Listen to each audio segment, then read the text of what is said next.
Hello, glorious souls. Welcome to your first forecast for 2023, the week commencing the 2nd of January, 2023.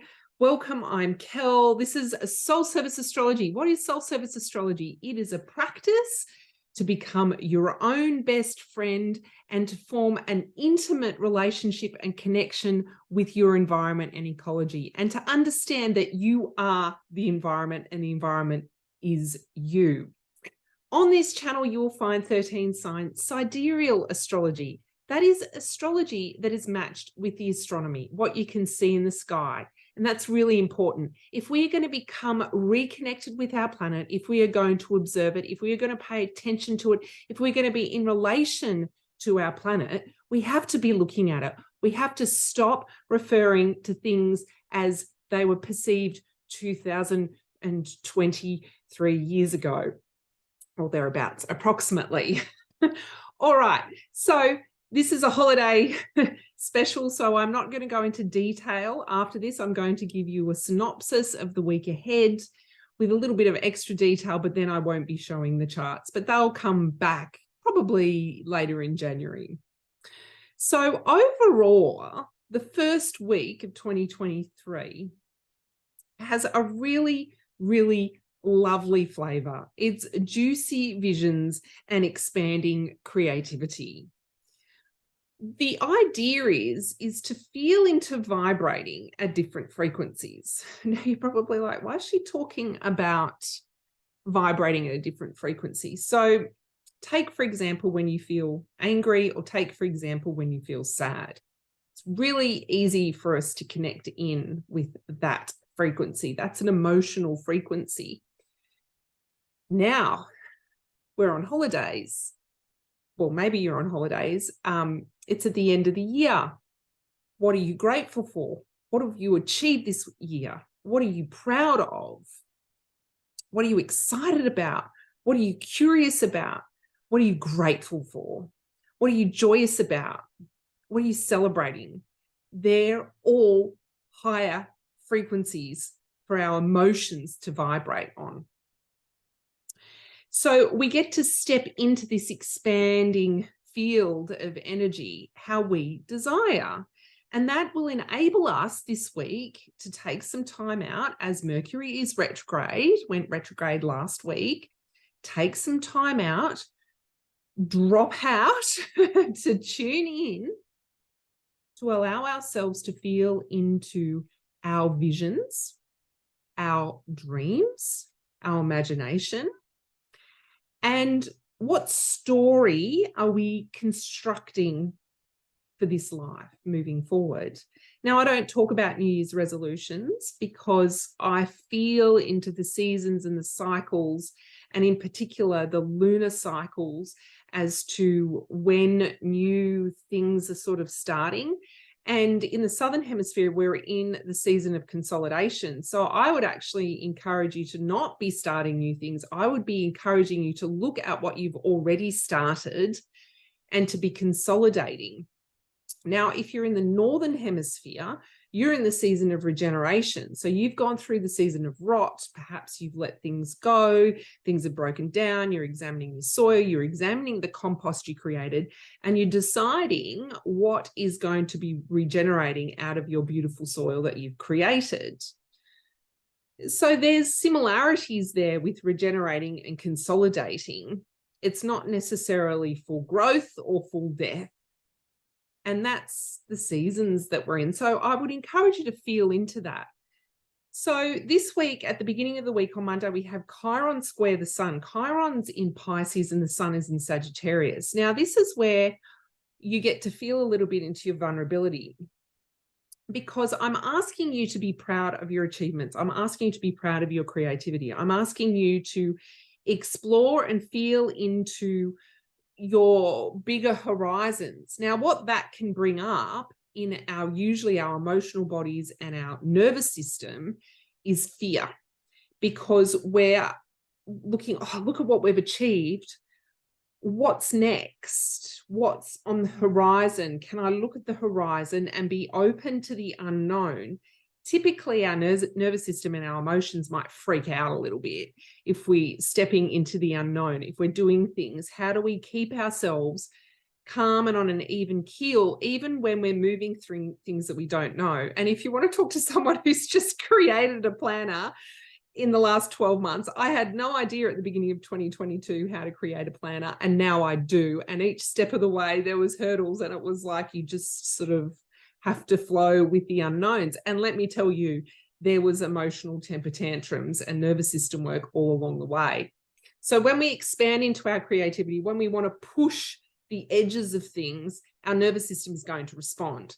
And you can get support to do that. So what is nervous system work? Because of course, I used to hear this thrown around a lot. What is nervous system work? Nervous system work is either going and working with a psychoanalyst or a hypnotherapist. You might be doing timeline therapy. There might be emotional freedom technique. You're disconnecting yourself from stories of the past that might have you living in different vibrations instead of the present. There might be events that occurred in your life that activate you or trigger you, for want of a better word, to move back into that vibration instead of staying the one you're in. So that can hold you back. And I've certainly experienced that. And there's other types of work. Of course, you can do breath work. You can do chanting. I would always encourage exercise, and I would always encourage exercise outside, because exercising outside has been clinically demonstrated to be better for us. Exercise is one of the key things that can also help us move through depression and anxiety if you're on that sliding scale somewhere. So there's a wide variety of tools. I'm definitely not an expert on nervous system work. I get support, I have practices, and I would encourage you to explore what yours are. Now, if there is something that is bothering you constantly and you keep thinking to yourself, why do I keep repeating this pattern? Why can't I move myself out of it? You're stuck in a nervous system or emotional intelligence loop, and that's when you need to get extra support, because sometimes we can't do it all ourselves. So the wounded healer in Pisces has the strength to be vulnerable, to seek support so that they can expand beyond where they've already been. So I'm encouraging you, if you need support to do that, go and seek it. And I do know some practitioners online, so reach out if you would like some recommendations. So then in the middle of the week, Venus changes signs, and Venus goes into Capricorn. Venus is our body. So our body has an intelligence. Our body needs to be taken care of because we get to explore and have fun this lifetime in this body. And it's moving into Capricorn. So it's probably going to be seeking to be a little bit more methodical with the way it's cared for, maybe leaning into the wisdoms that you've already developed to look after your body, maybe leaning on the methods that you've already established, and maybe consolidating them and getting them really strong so that your body is supported and nurtured so that you can either regenerate or consolidate. And also Venus loves to connect. So if we are to become our own best friend, we need to lean into the wisdom of our body, listen to it and act on it so that then we can love ourselves because we're being guided by our body and what it wants us to do. And that's kind of been body-led. That's very Capricorn, isn't it? Like Capricorn is the leader. So can you and your body be the leader for the lifestyle that you desire to live so that you can fall madly, deeply in love with yourself? There's a question for you to start to explore as Venus is in Capricorn. And then later in the week, Thursday, we have Uranus trine the sun. Uranus is in Aries. The sun is in Sagittarius. This is a fiery, zippy, zappy time. Now, if at the beginning of the week you identified the stuckness in relation to expanding beyond things, that expanding your creativity beyond where it's been before, identifying vulnerability and going, okay, I'm going to get help with this.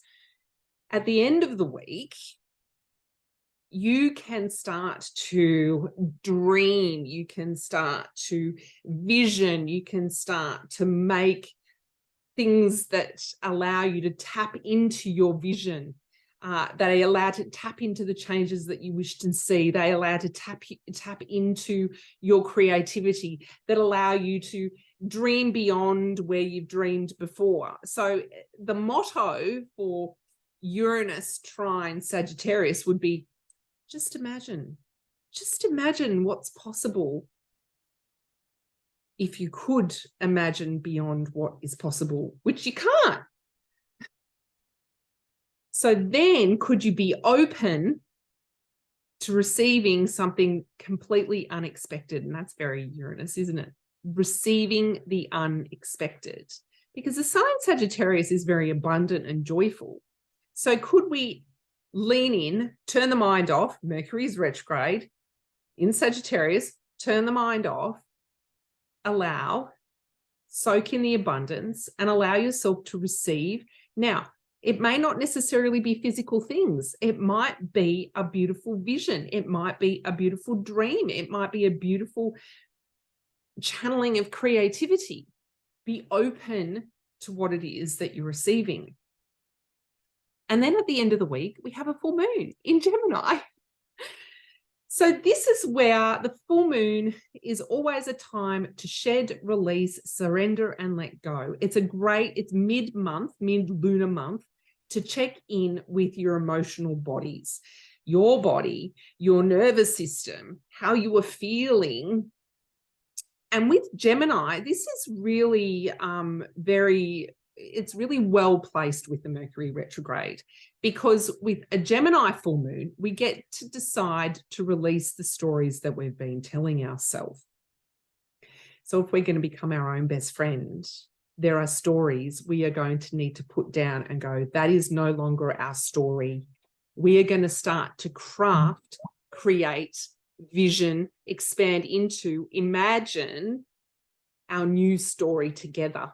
They're the stories that I want to see. If there's filmmakers out there, please, can someone start making films about the life that we could be leading if humans banded together and celebrated and worked together, created communities, and fostered this regeneration of our planet together instead of fighting?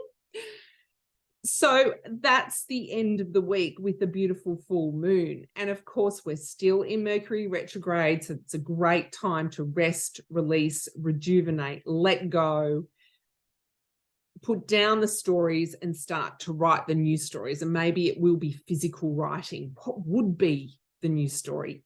Just imagine if I could step into this story. Your most ideal day could be some magic that you craft on this week's full moon. And that's it for this week. What a glorious week ahead. If you would like to work with me, I have a number of options that you can work with me. I do full birth chart evaluations, and I also have a paid membership community called Eco Alchemy. I'm an ecosystem, you're an ecosystem. You come into Eco Alchemy and we create this unique ecosystem together to tend to our ecological self, which includes our body, our mind, our emotions, our environment, and our intuition.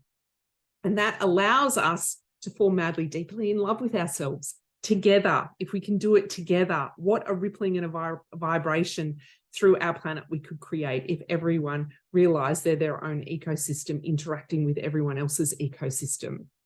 And of course, the Soul Service Astrology 2023 planner is still on pre-sale. It has been printed. I have heard that news today as I'm recording this.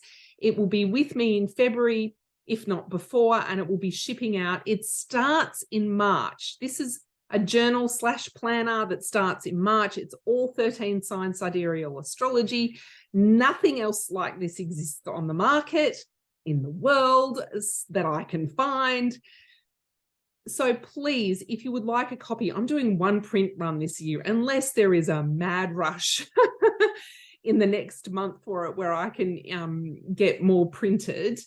There'll be one print run. If you don't want to miss out on a copy, I really, really recommend, because it's going to sell out, that you buy one now so that you are guaranteed to get one instead of me having to tell you, I'm sorry, I'm all sold out and there are no more in existence for me to sell you at this point in time. So you can go to my website, kellygunter.com, and check all those things out. The planner, birth charts, and eco alchemy. And I'll see you next week back here. Have a glorious week and a lovely new year. And let's go 2023. Bye.